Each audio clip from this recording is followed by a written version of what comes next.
Graça e paz. Eu quero comentar com você sobre o que tem ocorrido a partir da confissão de pecados do pastor Paulo Júnior. Infelizmente, a internet tem sido um tribunal eclesiástico, onde pessoas se acham no direito de julgar as outras sem qualquer embasamento bíblico e também sem conhecimento da causa. Eu não tenho assim nenhuma proximidade com o pastor Paulo Júnior, não conheço pessoalmente, e nem mesmo o seguia em termos de pregação. Mas eu sei que ele era um pastor fiel, que procurava pregar as escrituras corretamente, talvez um método ou outro um pouco extremado na forma de apresentar, mas isso é uma questão de oratória, uma questão da personalidade dele. O fato é que ele confessou o pecado dele, ele foi disciplinado por um conselho bíblico, que ele concordou, ele não usou conjunções adversativas, mas, porém, todavia, como muitos pastores fazem quando pecam, crentes fazem, querendo colocar sobre a igreja, ou sobre a esposa, ou sobre irmãos, a culpa daquilo que fez. Ele não cometeu um pecado de adultério, ele cometeu pecados no que diz respeito ao trato com outras pessoas, que eu não sei os detalhes e nem quero saber, não tenho nenhuma curiosidade a respeito disso.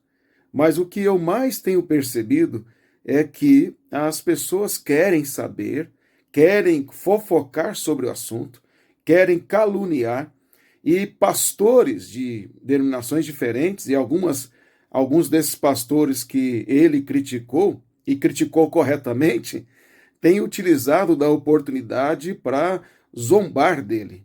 Me faz lembrar quando o Dr. Augusto Nicodemo sofreu um pequeno acidente com um Corsa Classic e os pastores da teologia da prosperidade disseram que aquilo era a mão de Deus, e zombaram o fato dele estar num carro simples. Esse é o nível de alguns pastores. Esse é o nível de alguns líderes da igreja evangélica. Além de ensinarem heresias, ainda são de péssimo caráter, o que demonstra, na verdade, total impiedade. O que importa aprendermos com o que o Paulo Júnior falou é que um crente verdadeiro se arrepende. Todos nós estamos sujeitos a pecados, a falhas, e podemos ser repreendidos, podemos ser disciplinados. Aquele que olha está em pé, cuidado, não caia. O fato é que o que importa é que ele, sendo um homem de Deus, se arrependeu dos seus pecados. E me faz lembrar a atitude dele, a de Davi.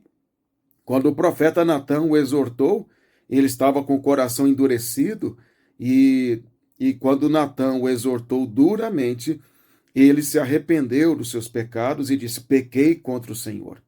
Ele não disse foi Batseba, ou ele não disse, olha, eu estava carente, coisa desse tipo. O Davi simplesmente reconheceu o seu pecado diante do Senhor. Salmos 51, 32 são salmos que expressam bem esta confissão de Davi. Enquanto ele calou os seus pecados, ele era envelhecido, porque a mão de Deus pesava sobre ele dia e noite, e seus ossos eram como que esmagados pela ira e disciplina de Deus. Mas como homem crente, ele se arrependeu. Eu vejo essas mesmas qualidades aí, guardadas as devidas proporções, na atitude do pastor Paulo Júnior. E é o que importa.